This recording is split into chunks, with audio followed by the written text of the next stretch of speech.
This is an interview with the Reverend Dr. Glaesner, Senior Pastor Emeritus of St. John's Lutheran Church, and is being conducted by Roland Matthies on behalf of the Clark County Historical Society as part of its program of oral history to become a part of the permanent archives of the Society. Dr. Glaesner, I'm happy. What I would like, first of all, is an account of how you got to Springfield, what you did here by way of education, and what got you started in the gospel ministry. Thank you, Dr. Matthies. I born of immigrant parents, one from Germany, one from Denmark. So I guess I had Lutheranism embed in me in my bringing up. And I had worked for a ball bearing company for quite some time, and then subsequently went into the military, where I served on the completed time, 33 years in the Air Force, in the same field of antifiction bearings. But while I was at the field, I had the inspiration to enter the ministry, which I had had as a young man, but never saw the possibility of it. And finally, while still in the military, I wrote to a number of seminaries, and then my home pastor suggested I go to Hammett, Springfield. Well, I'd been here once or twice, but I got a military car and drove over here, met Dr. E. Flack, the dean of Hammett Divinity School, and was so impressed by him. So he convinced me that this was a seminary that I should go to, and I was convinced myself. But the school had already begun, so I went to Mexico for almost 9 months and lived in Acapulco, Mexico. It wasn't a tourist attraction then, but I lived there with another man who was about to be married, and he wanted to have a vacation or so before that date, so we went and stayed 9 months. That's brought me to Hammett Divinity School, and I've been asked many times what motivated me toward the ministry, and it's pretty hard to put your finger on it, except to say that I can remember as a young man in my home church being interested in being, I was a Sunday school teacher when I was 16, had a group of young people my age, and so I've always had that inclination. And after being in the industry and into the service, I was pretty much convinced that the world needed a little bit more of what the church had to offer, what Christ had to offer. And in my innocence, a man, the head of the Antifiction Bearing Corporation of America, once said to me, "You're going to set the world on fire." I said, "Well, I'm going to try to," but I found out that wasn't really possible. But then I went to Hammett, and I was lacking some educational courses. Although I'd been to Carnegie Tech, I'd been to Yale University and a School of Engineering for 2 years, was at Carnegie Mellon for 7 years at night, University of Pennsylvania, Pittsburgh University, University of Dayton, all on evening courses or part-time courses. But when I came here, I found out I didn't have some of the courses as prerequisites for the ministry. So I started at Hammett and Wittenberg then at the same time. And what year was that? That was in 1947. Yes. 1947. And my second year, well, that is, then in 1950, I received an A.B. degree and a Master of Sacred Theology from Wittenberg. And the year before, St. John's Church had a pastor who went to Cambridge, England to study, and Dean Flack asked if I'd be a minister there and substitute. So I said fine. He promised to help, and which he did. I remember the third or fourth Sunday I was here, we baptized 50 people in one service. Oh my. Well, they hadn't been accustomed to putting that as emphasis, so I collected those people, and Dean Flack was in his glory in that experience. But anyhow, that's the minister came back, and I intended to go on with my education, but he decided to go to Wittenberg University, where he became registrar of Wittenberg University, Dr. Richard Karl Hofler, and subsequently went to be professor at our Southern Lutheran Seminary in Columbia, South Carolina. But I don't know, they elected me here. I never had a call, I never had a trial sermon or any of that other. I was never interviewed by any of the members of the synod, but I just became the pastor. This church, however, was not a member of the synod. I think it's important for us to emphasize that fact, that when you joined this church as its pastor, it was not officially a member of the synod of them known as the United Lutheran Church in America. That's right, sir. I was a member of the United Lutheran Church in the Pittsburgh Synod, and served that synod from this place. Then some 20 years later, we became affiliated with the synod. The congregation felt the great, they were persuaded that there was a great mission to fulfill, and they joined the United Lutheran Church at that time. So then I served here 36 years and have been pastor emeritus for 5 or 6 years now. Now I'd like you to give us your perspective when you came into the gospel ministry here at St. John's Lutheran Church.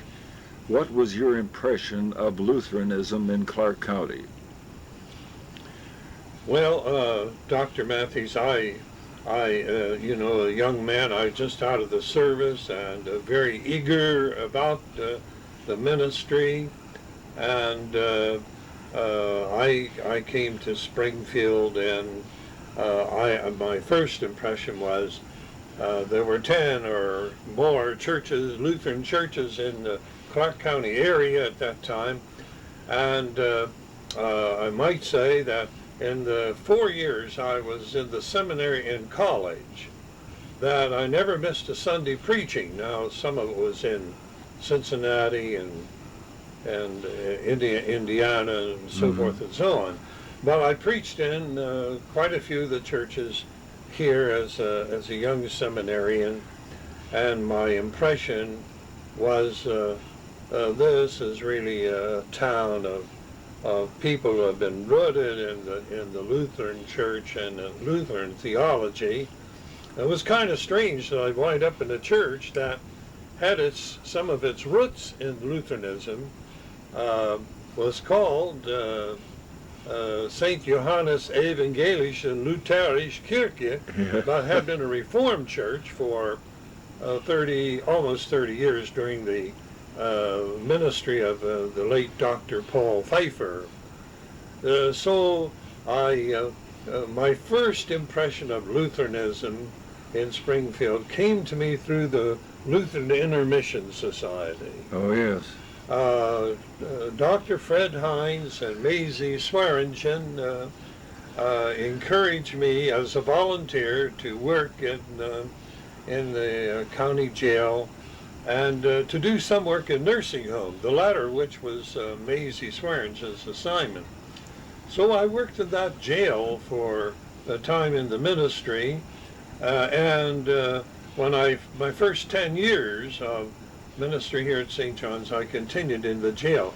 Well, the reason that's important is that all the Lutheran churches in Springfield were a part of that intermission society, and I got to meet some of these great Lutheran men and women who were really dedicated to bringing the gospel, especially in emphasizing our Lutheran doctrine and the importance of our Lutheran churches.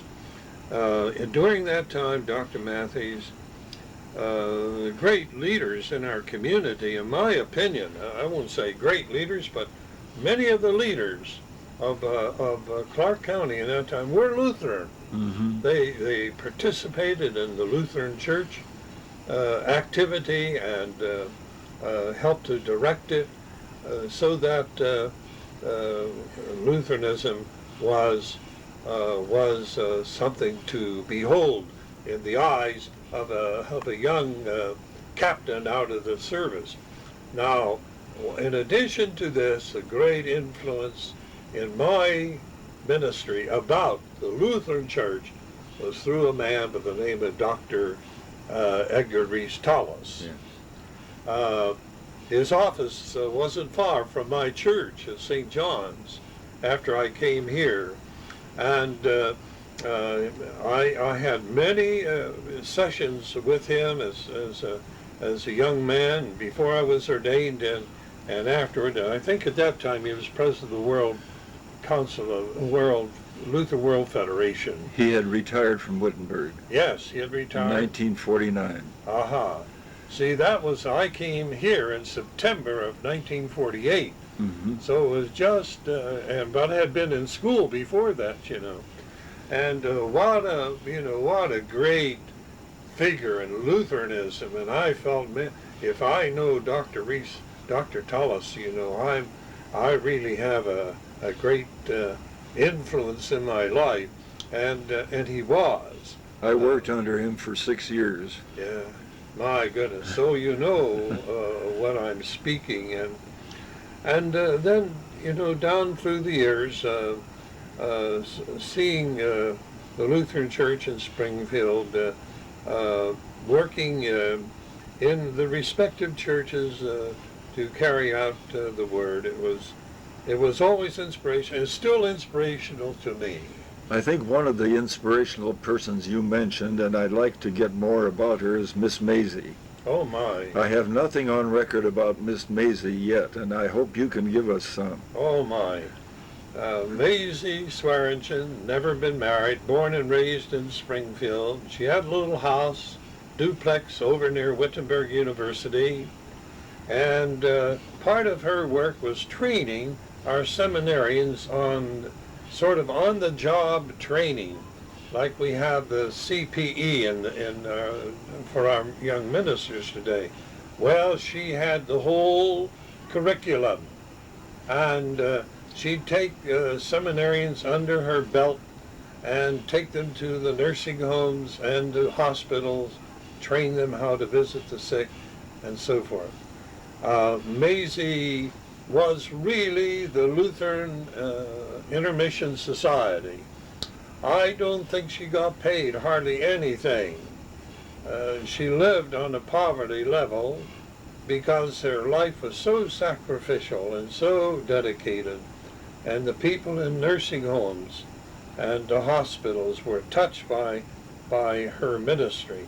And many of us learned from her life and her work about bringing the gospel of mercy and healing. She was interested in my work in the jail, and many times would call and ask if I'd go down and see somebody that she had heard of that day, and then she went from church to church explaining her work. So that was a sort of a inter-church relationship that she had. The Lutheran Intermission Society became a little bit more sophisticated with counseling and credit management and a few other things, which were all okay. But finally, Maisie became too ill to carry on her work. I always thought of her as the epitome of Christian love. Oh, no question about it. She was a woman who saw Christ in everybody. And believe me, she worked with people who, for the most part, wouldn't even be talked to by the average person. She had a great love and compassion. I could name those families today, if it were appropriate, which it isn't, of how she nourished. And as I look at some of the children of those families today, I see what effect she had upon the life of these troubled people. So Maisie Swearingen was the heart and soul of Lutheranism, despite the rest of us who were all so-called professionals. She was the spirit of Lutheranism here. Well, thanks for that observation. I'm sure that that's a valuable inclusion in this interview. You also mentioned Fred Hines? Yes, Dr. Fred Hines. He was part of the intermission, wasn't he? He was director of the Lutheran Intermission Society. A wonderful, wonderful married man, married, had 3 or 4 children, and he was, you could never classify him as a professional person. I'll explain it this way. His heart and soul was out to spread the gospel, to lift and to heal, and you know, he even had, and I participated in it, occasional services at the corner of Main and High Street. Is that right? Street services, and be on Sunday afternoon at 1 o'clock when church was finished, and we'd have saxophone player and a drummer and so forth, and we would sing, and Dr. Hines, for the most part, would do preaching. But he was, he wore a clerical collar most of the time, but I always remember he didn't look like the polished Lutheran minister. I remember him. Yeah, but he was a man that had great compassion, great love, and I've often felt sad in my heart that one of the things we Lutherans have not been able to do is to perpetuate his kind of work and his kind of ministry, because that was it in Springfield in those days. That was, we did everything there, charity and adopt children and feed the poor. We even had a store. Well, that store, I was president, I think, at the time. That store was first a chapel, and then we got the building next door and made it into a chapel. Now this was on East Main. East Main, that's right, below Spring Street. Yep, on the north end of the street. I remember it well. And now there was another ecumenical effort among all the Lutheran churches and other churches in Springfield, because they were the ones who gave the beds and the furniture and the clothing and the food to the needy here in Clark County. We conducted services, church services, every Sunday night in that chapel for a good number of years. I'd say 4 or 5 years. And I attended most of those services because I always felt that to give them food and clothing is not enough. We got to give them the gospel. I think they got tired of my saying that. So that we started, the group involved, not I, but the group involved, started these chapel services, and they were wonderful. People from the street, all the people east end of town who lived in the low-income brackets would frequent that place during the week or on Sunday evening, and we sang, contrary to the tradition of the Lutheran Church, all the old gospel, I was sinking deep in sin, and so forth and so on, you know. And it was a wonderful, but it was that reflection of Matthies and Dr. Hines who really created that wonderful institution. The Intermission also operated a church on Bechtel Avenue, up. Oh yes. Yeah. I can't remember the name of it. Yeah, that little white church with the steeple on it. Yeah. And boys from the seminary under Dr. Hans would preach in that church, and that was a low-income area in those times, and not a very good neighborhood. But that Sunday school and church went on for a good number of years until, of course, the death of Dr. and Hines and Matthies marriage. But the little church is still standing, but it's empty and locked. It's just about falling apart. That's right. To what would you attribute the dissolution of the social service by the Lutherans in Clark County? Was it competition? Or was it the fact that these two wonderful people died? I think it was the latter mostly. They needed leadership. The Intermission had gotten into, as I alluded before, into some sophisticated ministry, which I don't think many of our churches were ready for. Counseling and credit management and budget planning and career planning and homemaking. I forgot to say that we had in Springfield at that time a community house to care for the people in the east end of town. You recall what street? Oh my, let's see. I don't recall the place. Oh, I'm sure, Doctor, you would remember it. Maybe if we take a breather a second, I can remember that. Okay. At that place, Maisie especially worked and got many of our seminarians involved in a sort of a more ecumenical atmosphere, as I remember it. But the fall of the Lutheran service was, I think, primarily due to the fact we didn't have the leadership. The individual churches were beginning to have a lot of financial difficulty and couldn't really give what they had given before, and so we didn't have the money to carry it on, or the leadership.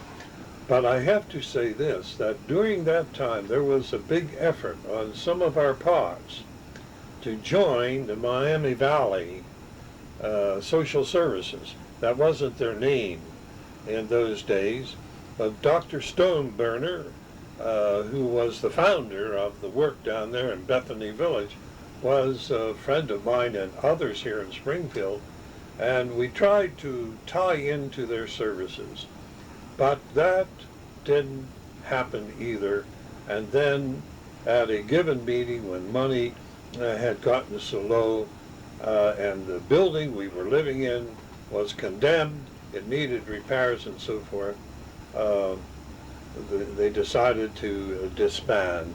And it was that at that time that a few of the churches began to take on their own food supply and their thrift store, and that's how St. John's got into the business. About what year do you recall that St. John's start with the outreach from the pantry and from the store that sells clothing and... 1975, approximately 1975. Oh, the year I retired. Yeah. Oh my. Yeah. I'm now working at that pantry as a part of the cooperation between First Lutheran and St. John's. Is that right? Oh, that's wonderful. And I see some very interesting people that come there for help. Mm-hmm. Yes. What inspired you to get it started? Well, I think it was the fact that we had so much traffic here in the church from these needy people. They needed food, they needed clothing, they needed help of various kinds. And it was really, that was started really in the basement of the Reverend Dr. Pfeiffer's home, which was to the left of where our church is now, to the west of where our church. And his old manse was standing there, and that basement was converted into a thrift store. And our women met down there occasionally, and the reason I mention that is that one day I gave a beautiful fur coat away, only to discover later it wasn't for the store. It was a lady had just hung it up, and I gave her coat away. But we retrieved it, and everything went fine. But now there's been a little move on the part, I think, of Dr. Imhoff and Reverend Hinger to reestablish a relationship with Dayton. I suppose the work of the intermission, the social service ministry, is now so broad and so sophisticated that the staff you need and the money you need, you have to be a part of a big organization. And I was always disappointed, however, that our Lutheran churches didn't continue to carry on some united effort in this regard. Mm-hmm. And maybe that will be something for the future. No, good friend, you have been known in this community as a builder not only of people's faith, but a builder of buildings. And I'd like to review with you the ideas and the courage and the financing that it took to get St. John's Convalescent Center established, to get Oakwood Village started. Take it from there. All right.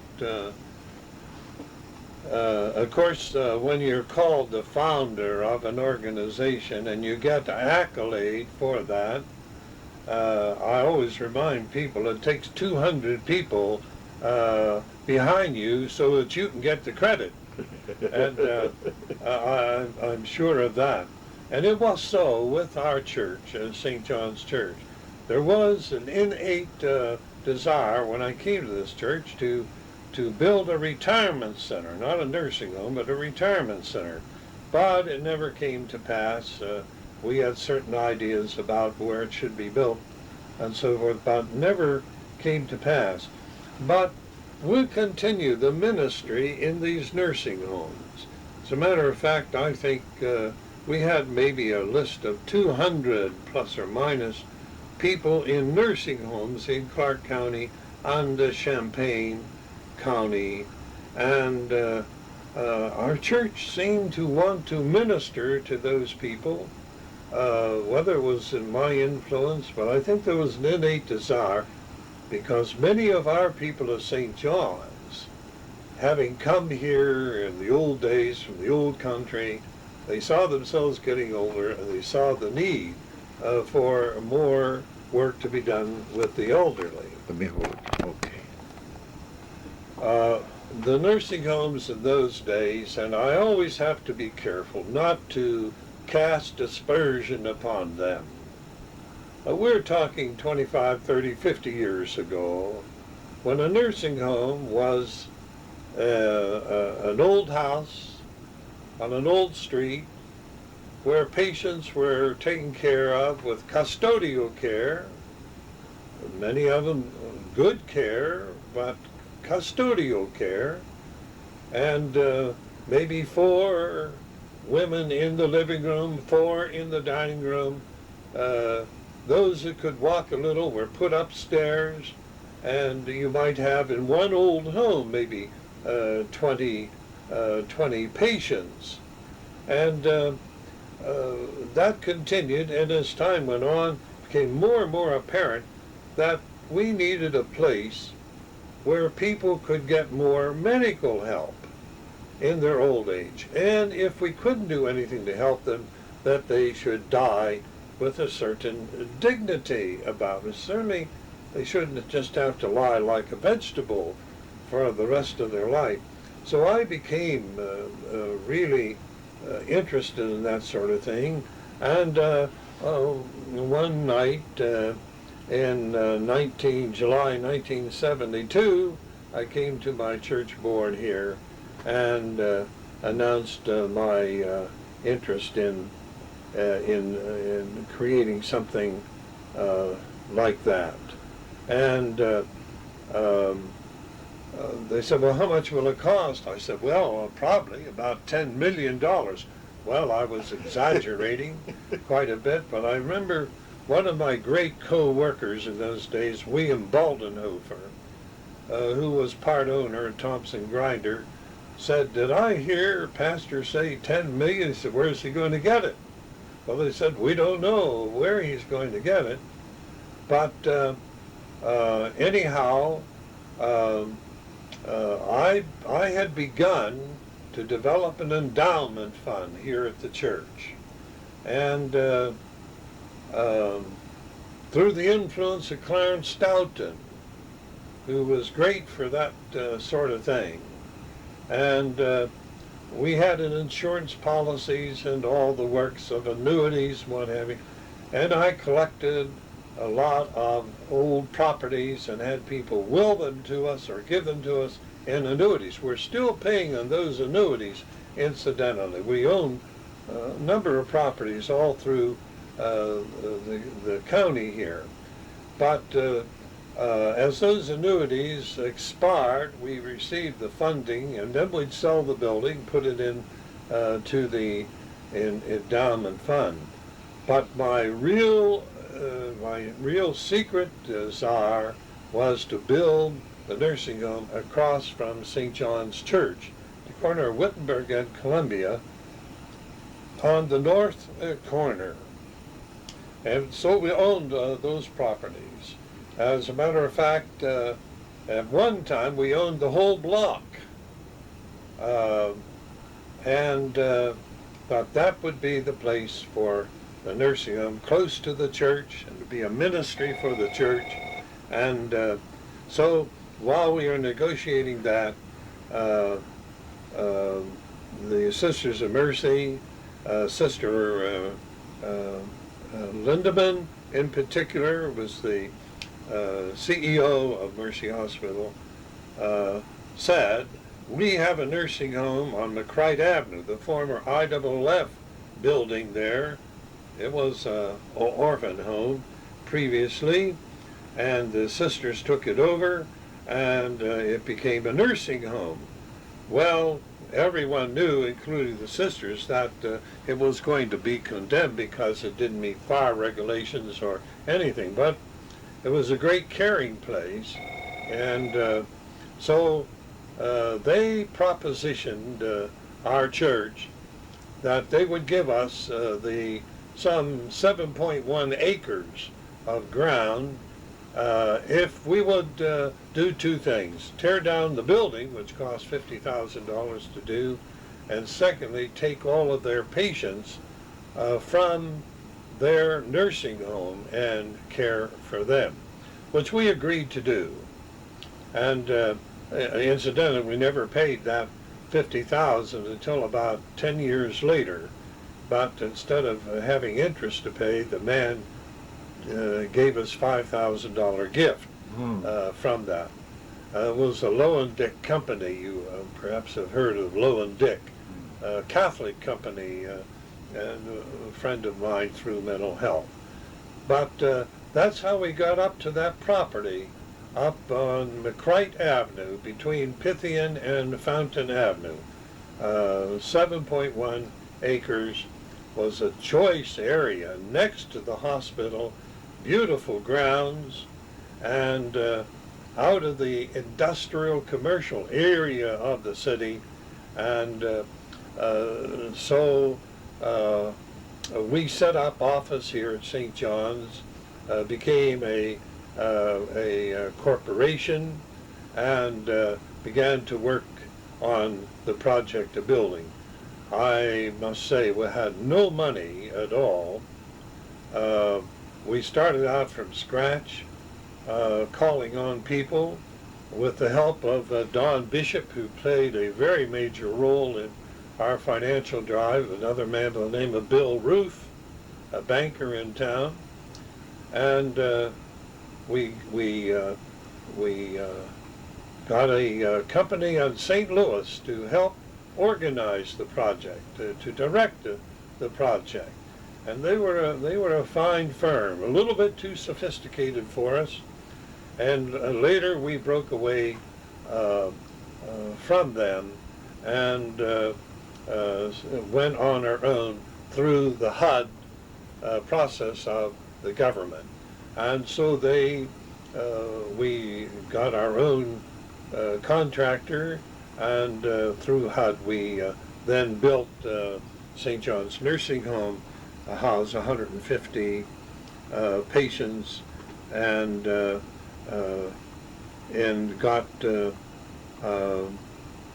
got into the building. I think we were receiving patients 15, 16 years ago, so it was around 1975. Mm-hmm. But we've been filled ever since.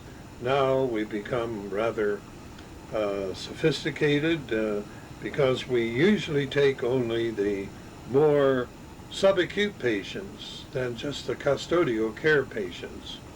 And we do tube feeding and all other kind of special kinds of medicine for those people. Dr. Sally Abbott at once became our medical director and is still our medical director today.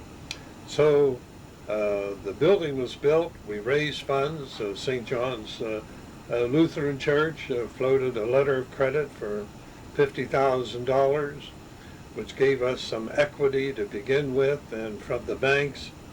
And between the banks, several banks, one bank in Cincinnati, and collectively all the banks in Springfield put together. And I think our initial outlay was about $4.5 million, without any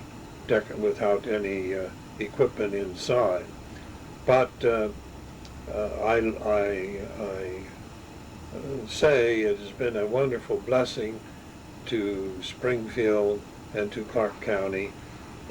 And what it did primarily was it showed that a nursing home need not be a respite for the dying, but a place of healing for the sick and encouragement. And today I think we have 250 employees for 150 patients. Mm-hmm. A lot of personal care, a lot of medical care. At what stage did you relinquish ownership as a corporation to the Sisters of Mercy? Yes, yes.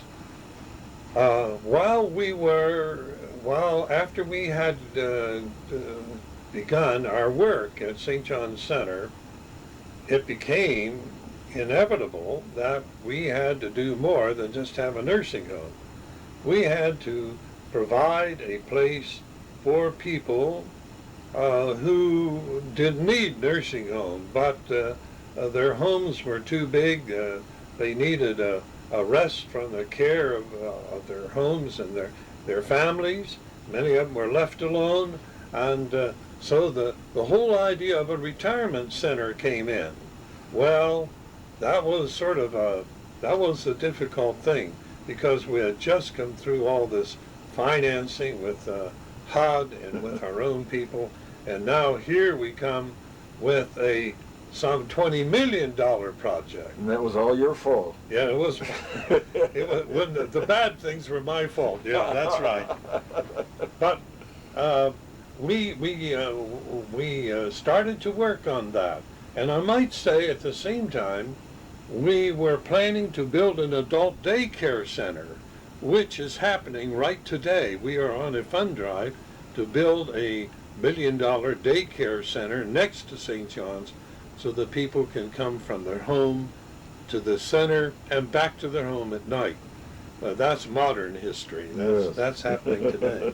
So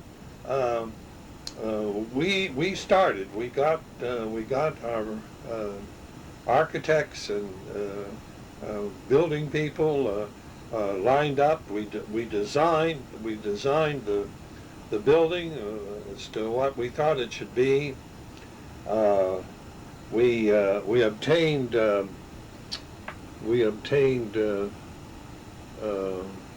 quite a few acres. I want to say about 60 or 70 acres, but my memory doesn't serve me on that point. Out on Villa Road, we had made sophisticated studies where this retirement center should be. But finally, we got the acreage out of on Villa Road in Springfield here to build the unit. And we put up a building on the property to be sort of a sales office. It's still in existence. We have leased it to a dentist now, and we operated the project then from that point. Well, money was very difficult, and we were having a hard time getting a proper interest on the project, and we were encumbered by a lot of red tape and bureaucracy from the government. So we decided that we would try to figure out a better financial relationship. In the process, we had a joint meeting, a committee, to see how we could help Mercy Hospital and how Mercy could help us at St. John's Center, not out at Oakwood, which was called Oakwood of St. John's, which is still the official title. And that committee, made up of St. John's people, and who served on the board of the center and the board of Mercy Hospital, 5 or 6 of them, how we could work together and help each other. And out of that group, came a discussion about our financing. And one day it came before us that Mercy Hospital, or the Sisters of Mercy, with the Mercy Health System, the formal name of the organization, that they would be willing to help us finance Oakwood Village, that they would float a bond for us if we in turn would give sort of collateral St. John's Center. We're coming to the end of the tape. This is an interview that I've looked forward to for a long time. I'm suggesting that we have this transcribed as the opportunity affords itself, and then we will give the copy back to you for editing so that we have what goes into the archives, something that you totally approve. Thank you very much for this interview. Thank you, Doctor. I appreciate having the opportunity.